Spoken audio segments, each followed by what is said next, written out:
Hello, this is Hexyz, and welcome back to Let's Play Hexyz 4s. Let's go explore the inside Tower of Judgment. Or the inside of the Tower of Judgment. Now we're going to have a lot of new enemies to go through today, so let's check them out. Uh-oh, got the worm in the back there.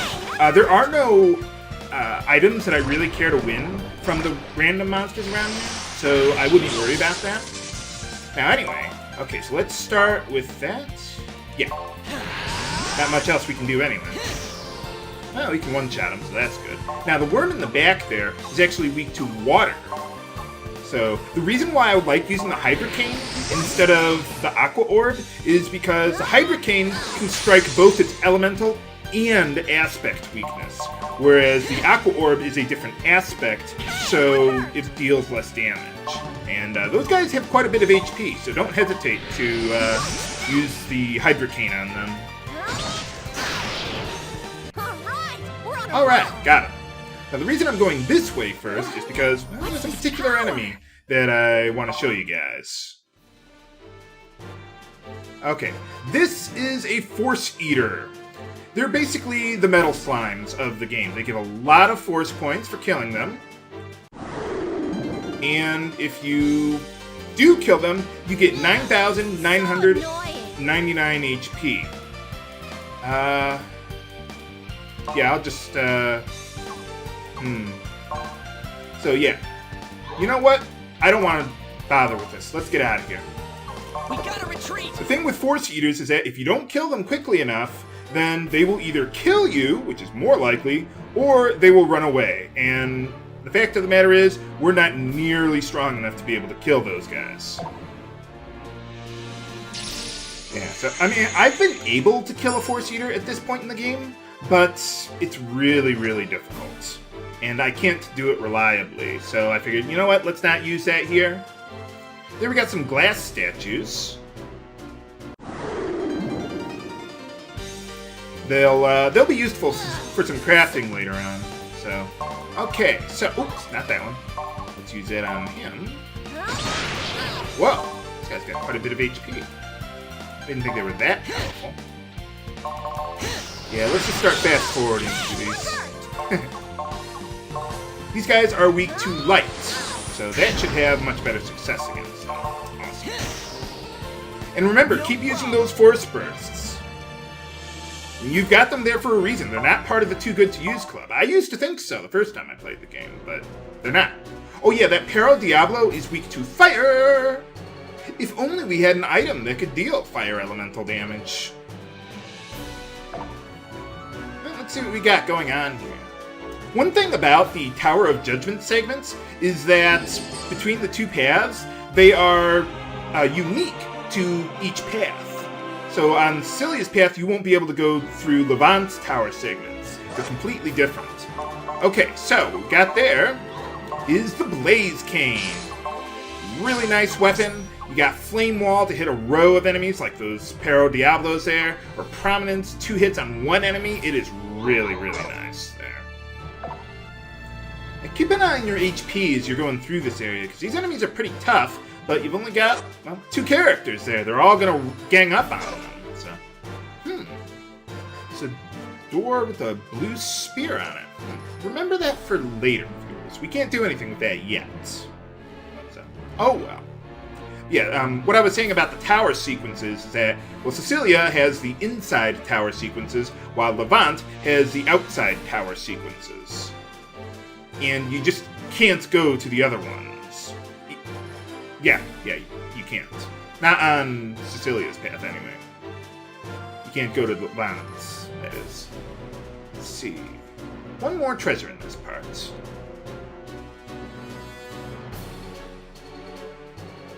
One other thing to consider with this area, someone was asking me, Hexyz, how did you get so many of those element wills? Well, the way I got them was by killing evil wisps with a non-void, non-light attack. Now let me show you an example of using the Blaze Cane against these guys. Okay, oh, you can't do a whole lot. Okay, defend. It's Cecilia's turn. Okay, so So Blaze King, Flame Wall, it's a row of enemies. Ha! Overkill! Yeah, that's really nice. Yeah, I should be able to kill them. Yeah, we'll be fine. I was thinking about maybe having Cecilia heal herself because she's getting a little low on HP, but not too low. Even if we get ambushed, we should be fine. So, just another example of a different way of dealing with certain enemies. So, okay, well, that's all the treasures we got here, so let's head on back to that Force-Eater. Now, one thing about Force-Eaters is that they're indigenous to the Tower of Judgment. You'll only find them here. I'm not 100% sure how they spawn. I think it's something like every 10 battles, they'll be able to respawn again. Kind of like a harvest point, except the enemy will only spawn after 10. So I'm not 100% sure about that. But anyway, so like if you really want to fight a Force Eater, all you gotta do is just leave and re-enter the area where you know a Force Eater will show up over and over and over again. Just leave and re-enter until it respawns. So anyway, this is what I like to call a Harvest Orb. Basically, what you do is you donate a little bit of force points to it, and it'll give you an item instead. And you can just keep on doing that over and over again. Let's see what we get. Now, you can only do this up to 10 times per Harvest Orb. Sometimes they have really good stuff, other times not so much. So I will tell you which Harvest Orbs have the really good stuff and which ones don't. I don't even know every single thing that you can get from every Harvest Orb. I mean, I played the game over 10 times, but, well, you never know. There might be something that I missed somehow. I think I've been extremely thorough, but, yeah, I mean, I could be wrong. But basically, the idea with this Harvest Orb is not so much to get the items that you can possibly get from this thing, but more so because you're only paying 30 force points, and a lot of the items that you can get from here can be converted into more force points than that. So you'll actually make a profit out of the deal here. Okay, so there's our 10 times. Not much we can do there. What did we get out of it? Some Stitch Orbs. So there, we got our money back. Or, well, ability points back. So, we made a little bit of a profit. You can also get another Fire Ring from it, or Stardusts from them, which can really help. Okay, and there we got another new enemy in the back there, Sedna. Well, we fought them once before, but now it got an easier way of dealing with them. I want to use an Arrow Orb on them, or the Zephyr Lance. Again, the reason why I like using that against them is because it strikes their elemental and aspect weaknesses. Whereas if you tried to craft an Arrow Cane, I think that's the name of it, it would strike a different aspect weakness, and it would actually be weaker, or deal less damage, than the Arrow Orb would. So aspect weaknesses are so important in the game. Let's see, Force Eater could show up there. I've seen that in a few playthroughs. Try and sneak past this guy. Whoa! Yeah, he just teleports behind you. Holy cow.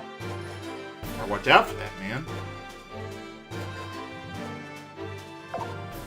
That is one thing I like about, or this is one thing I like about Cecilia's path compared to Levant's path, because we only have 2 characters.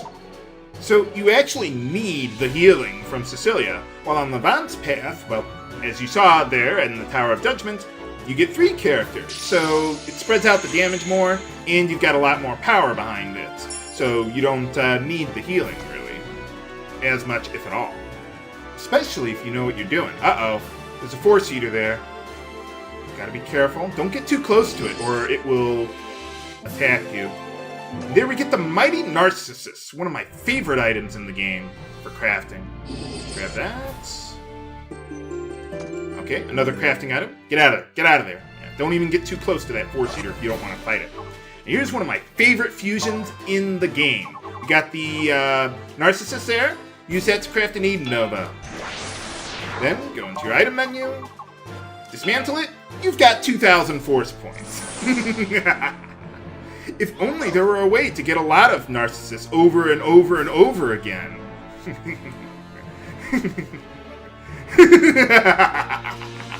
Oh, I am going to break the game! You will see the truth, viewers. You will see the truth. Okay, now we want to go along this path.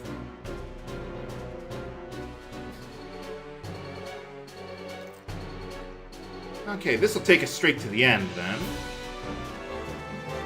Okay, took care of those two guys. And now we have another foresight. Before going to that one, let's save here. Let's see. Do I have everything I need? Yeah, I think we're in pretty good shape. We almost got the 10,000 force points that I want, too. So we should be in pretty good shape. Okay, so you want to save there before fighting these guys for mini-boss time. Now, I want to win a specific drop from these guys, and it requires killing them with a void attack. So what I want to do is defend there. Have you use Saintly Fire on the one guy. Let them attack. And then use Ogre Blade on them. Finish him off. Hopefully, one of the two of them will give me the drop that I want. Don't worry about his HP, because we're going to get it refilled soon anyway. Just use your most powerful attack that you got. Okay, hopefully one of them will give me what I want.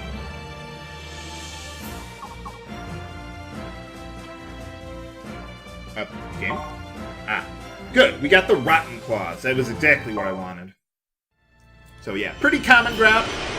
I love the element drop system in this game, because if you know what you're looking for, it's so easy to get what you want. So, alright, and we got a Stardust. Nice. Okay, so Stardust. Convert that, obviously. And then let's craft something new. We want to craft a fur bandana. You got the Devil Dog fur and the Rotten Claws. We can make one, so it's a much better piece of equipment for Raphael there. So let's give that to him. By the way, someone was asking me, H.C. Bailey, how do you get these fusions added to your list? Well, you gotta have the materials for them. So once you get the materials, they'll start showing up on your list there. So you don't need all the materials, you just need one of each ingredient, or at least the primary ingredient. It depends, I'm not entirely sure how that works. But anyway, you want to get an electric orb for Cecilia there. Straighten out, damn it. Okay, good. Just my OCD bothering me. Okay, we want to replace that with an electric orb, and then let's save. Let's see, are we all set and ready to go? Yeah, I think we're doing good. Let's see what lies beyond. Oh, I forgot a treasure back there by the force site. Well, I'm going to backtrack there anyway. So, okay. How hard could he possibly be? For boss time! Finally, a challenge! Against Yagul and a couple evil wisps there. So let's see what we can do. First thing I want to do is take out those evil wisps. I want to use Flame Wall to do that. Ha! We'll get some element wills from that while we're at it. Let's see, let's go with Air Render. Just for the damage. Try this on for size.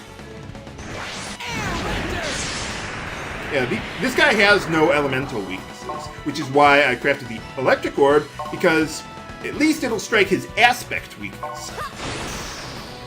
And boom, there we go. Yeah, that's the only reason I crafted the electric orb, although you will eventually want to get it. Anyway, for killing other stuff. So.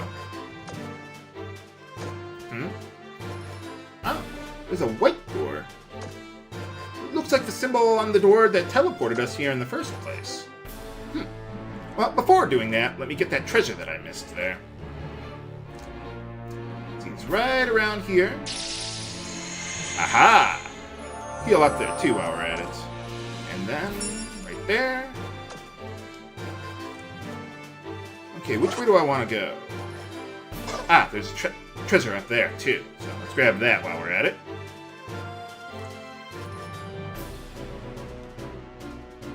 Oh, did I? No, I didn't convert that Stardust. I was like, wait a minute. I knew I was forgetting something. I was trying to remember it. Okay, almost 10,000. We'll probably get it by the time I need it. So, or silver rings. You need them to craft certain accessories. So might as well hold on to them. You never know when you're going to need something like that. Or maybe someone knows a strategy that I don't, and I need that. Who knows? Just because I've played the game over 10 times, viewers, doesn't mean that I know everything.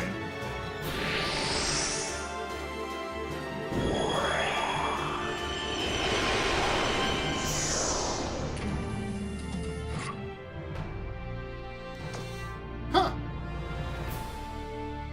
Nah, that couldn't possibly be true. Of course it is! But, sorry, I went through that a little too quickly. Here. Oh, yeah. There's the line that I went through too quickly, so... Yeah, now I can actually show you that stuff that I miss if I go through it too fast. Uh-oh. Another force here. Stay away from me, man. At least until the next tower sequence. Then I'll be able to handle them. Right now, not so much. We need some more abilities first.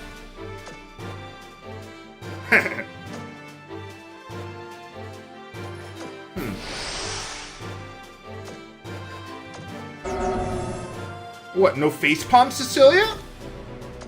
Come on! Huh? What's this? Who's that guy? Uh-oh. Is he the boss or something?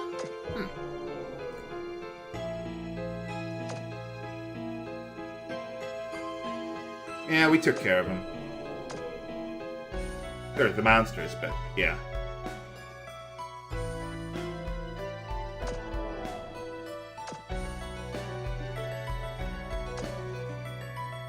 That guy seems rather creepy.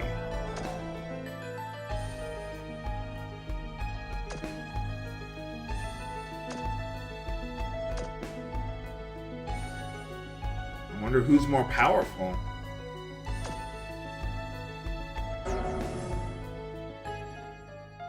Why can't we teleport? I mean, by ourselves, without using, like, a portal or something.